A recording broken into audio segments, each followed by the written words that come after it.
We spend so much time fighting external battles, the system, the stress, the toxic people, that we forget the most important territory of all. Our inner kingdom. If your life feels like a constant drain, it's because your internal defenses are down. Today, we are moving from defense to healing. I'm sharing the 9 pillars of self-healing, a roadmap to stop the leaks, mend the spirit, and finally return home to yourself. This isn't just self-help, this is spiritual recovery. Part 1, the foundation of the self, awareness and acceptance. Before you can fix a leak, you have to find it. This is where self-awareness begins. Most of us live on autopilot, reacting to old wounds without even knowing they are there. Awareness is the act of turning the light on in a dark room. You stop being the emotion and start observing it. But awareness without self-acceptance is just a new form of judgment. We have been trained to hate our weaknesses. But healing cannot happen in an environment of self-hatred. Acceptance means saying, this is where I am right now, and that is okay. When you accept the wound, you stop the internal war, and that energy can finally be used for repair instead of combat. Part 2, the mirror of the soul, reflection and forgiveness. Most people run from their past because it's painful, but your past is where your power is currently trapped. To get it back, we have to look into the mirror of reflection. Self-reflection is the detective work of healing. It's asking, why does this person trigger me? Or where did I learn that I wasn't enough? It's about finding the root cause. Once you find the root, you must apply self-forgiveness. This is the hardest pillar for most. We carry the guilt of the past like a heavy backpack. But hear this, you were doing the best you could with the level of consciousness you had at the time. Forgiveness isn't about letting yourself off the hook, it's about realizing that the hook is what's keeping the wound open. You forgive yourself to set your future self free.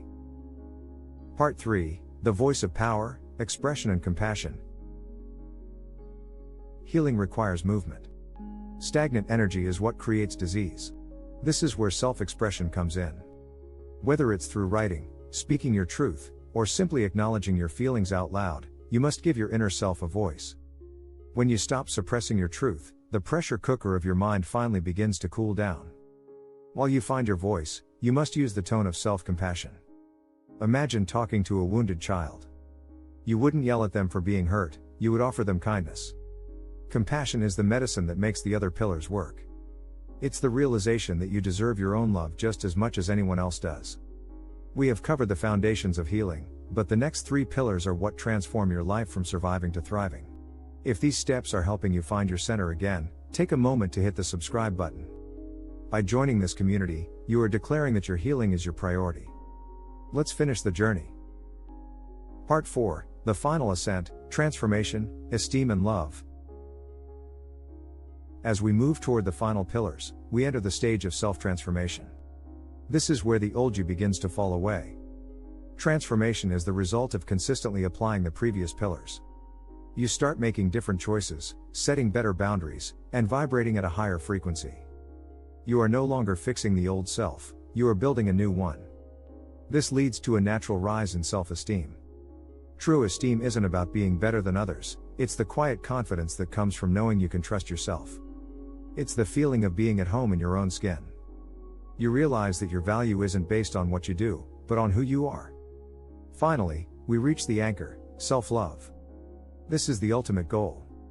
Self-love is the state of being where you are no longer seeking external validation to feel whole. You have become your own source of light. When you truly love yourself, the matrix has nothing to hook into. You are sovereign. You are healed. Which of these 9 S's do you struggle with the most? Is it forgiveness, or perhaps self-esteem? Let me know in the comments. Let's support each other in this healing process. Happy festive season.